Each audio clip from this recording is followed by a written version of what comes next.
वेद, 18 पुराण और सभी शास्त्रों को पढ़ने का फल आपको रामचरितमानस से मिल जाता है।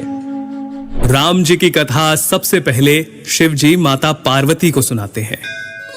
रामचरितमानस के बालकांड में आपको बहुत सारी कथाएं मिल जाएंगी, जैसे सती माता का भ्रम और उनके द्वारा राम जी की परीक्षा, शिव जी द्वारा सती माता का त्यागा जाना, सती माता का दक्ष यज्ञ में जाना और पति के अपमान से दुखी होकर योगाग्नि से देह त्यागना, और फिर पार्वती जी का जन्म और शिव विवाह। परंतु राम जी के अवतार लेने के दो मुख्य कारण रामचरितमानस में आप जान पाएंगे। पहला, मनु और शत्रुपा का 10,000 वर्षों तक का कठिन तप, जहां वो प्रभु से कहते हैं कि हमें आप जैसा पुत्र प्राप्त हो, जिसके उत्तर में करुणा निधान भगवान कहते हैं, ऐसा ही हो हे राजन, मैं अपना सामान कहां जाकर खोजूं? अतः स्वयं ही आकर तुम्हारा पुत्र बनूंगा। और दूसरा कारण नारद मुनि का भगवान विष्णु को दिया गया श्राप। तुमने मुझे ठगा है, अतः अपने किए का फल अवश्य पाओगे। तुमने हमारा रूप बंदर सा बना दिया, अब बंदर ही तुम्हारी सहायता करेंगे।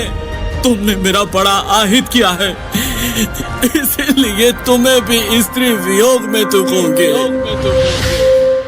एक ओर जहां राम जन्म की भूमिका बन रही थी, वहीं पुलत्स्य ऋषि के कुल में जन्म हुआ भाइयों समेत 10 सर और 20 भुजाओं वाले प्रचंड पराक्रमी रावण और उसके भाइयों ने ब्रह्मा जी की तपस्या कर उनसे वरदान मांगा। रावण ने कहा, हे जगदीश्वर, वानर और मानव, इन दो जातियों को छोड़कर हम किसी के मारे ना मरे।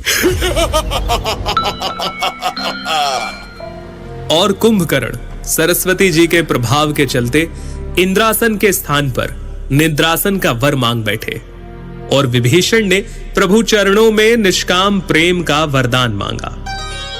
चलिए आगे बढ़ते हैं और आते हैं राजा दशरथ पर, जिन्हें ग्लानि थी कि उन्हें कोई पुत्र नहीं था।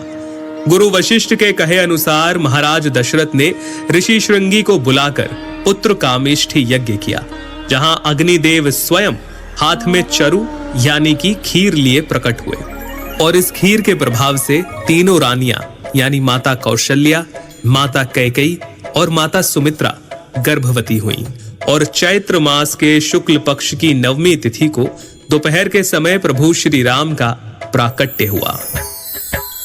9वीं तिथि मधुमास पुनीता,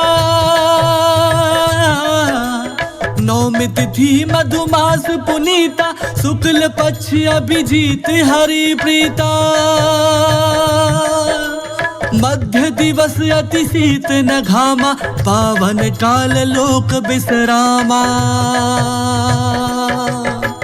राम सिया राम बोलो, राम सिया राम बोलो, राम सिया राम बोलो राम।